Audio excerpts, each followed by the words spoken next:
Hi, I'm Stuart Spinks and welcome to episode 34 of my podcast, Beekeeping Short and Sweet.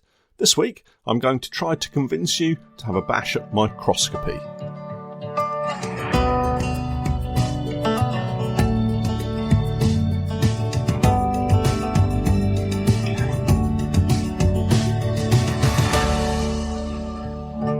Beekeeping Short and Sweet, a beekeeping podcast for the inquisitive beekeeper with a short attention span.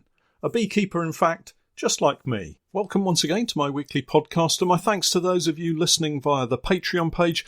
I really appreciate your support.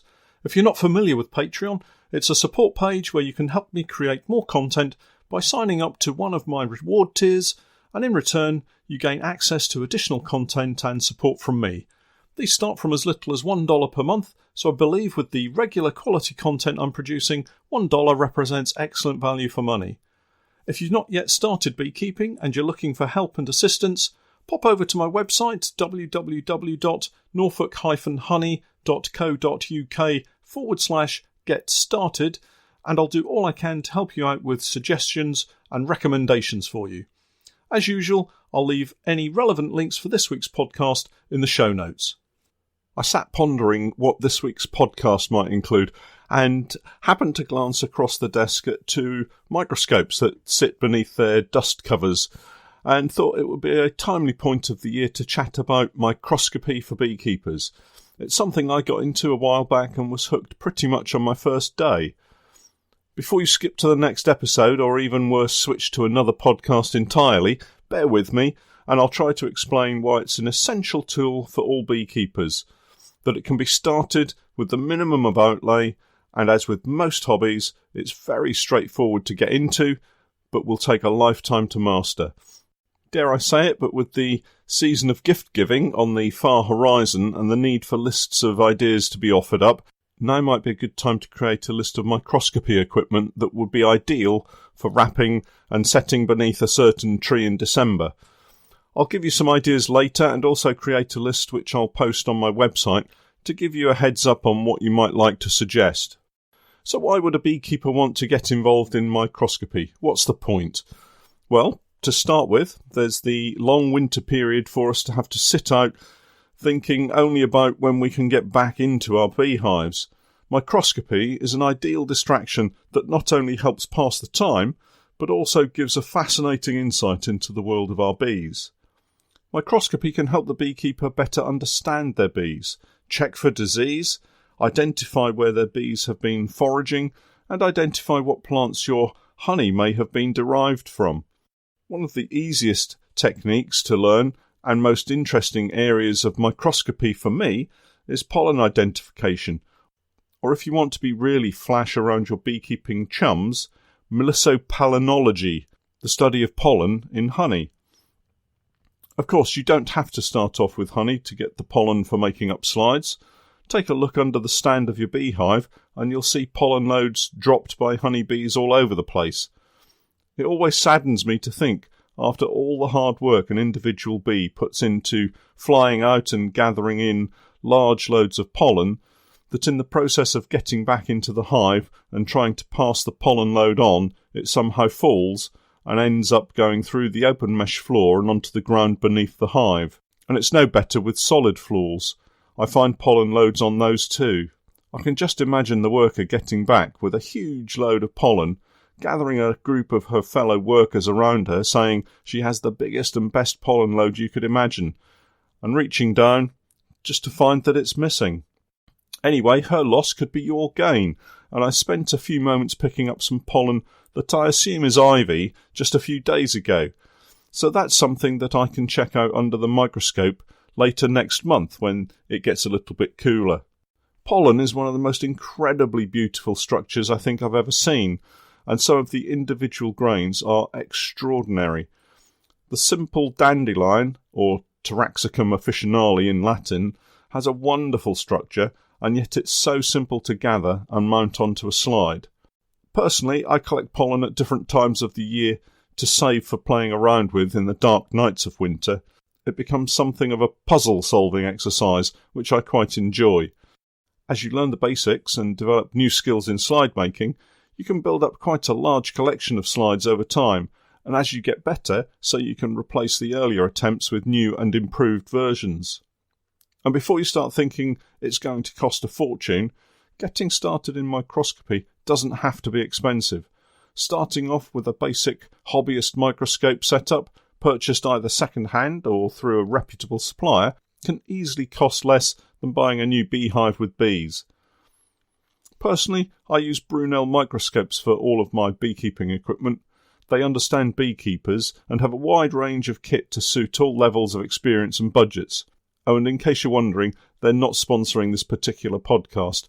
I just happen to think that they're very good at what they do. Other than pollen identification, there are other aspects of microscopy that can really help beekeepers.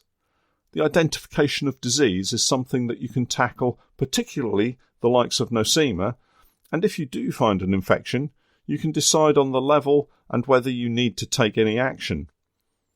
A slightly more complex task is dissecting a honeybee in search of the acarine mite. A steady hand always helps, but with practice it can be performed quite quickly. Again, finding this mite gives you knowledge about the health of your bees and allows you to plan your next move. If you've never seen a varroa mite under the microscope, then it's something of an eye-opener and reveals in part why our honeybees find these little beasts so difficult to shake off. And those mouth parts are pretty horrific too. I have produced a video showing an acarine dissection and also videos showing how to make up some pollen slides. They're all on YouTube at the moment, so check those out.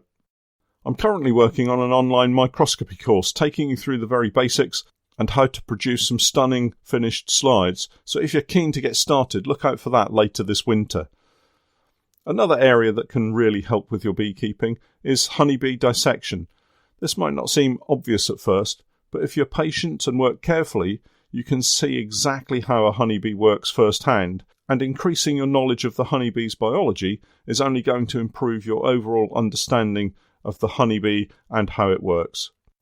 Once you've developed a few basic skills, you're then in a position to be able to get stuck into melissopollenology, the study of pollen in honey. It's simpler than it sounds, and you'll be able to impress family and friends with your proclamation that your honey contains this pollen or that pollen.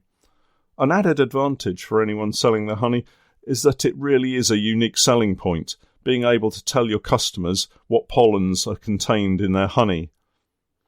In terms of the equipment you need, well, it's a little bit like most hobbies. Starting off with a simple microscope and a few accessories can build into many toolboxes full of essential equipment, much of which will obviously stay in the box and never see the light of day, but you never know when you might need that thingamabob that you bought at the trade show 4 or 5 years ago. I've got several. I won't list everything here, but do take a look at my website for more details in the coming weeks. I'll put together some kind of starter kit of essentials, or if you're really keen, you could contact Brunel Microscopes directly for some ideas of what to purchase. If you're wondering, I've only got 4 microscopes currently. I keep 2 beside my desk at all times. One of those is a low-powered or dissecting microscope. This one magnifies sufficiently to allow dissections, hence the name. But it also allows you to view pollen grains as tiny specks in a shallow dish or a watch glass. And it's also useful for being able to take a closer look at bee parts or varroa mites, that kind of thing.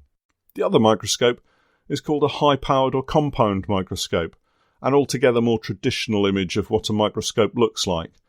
This one can magnify up to 1,000 times, but for most of the work that I do, a magnification of 400 times is more than adequate. And these two form the core of my microscopy equipment.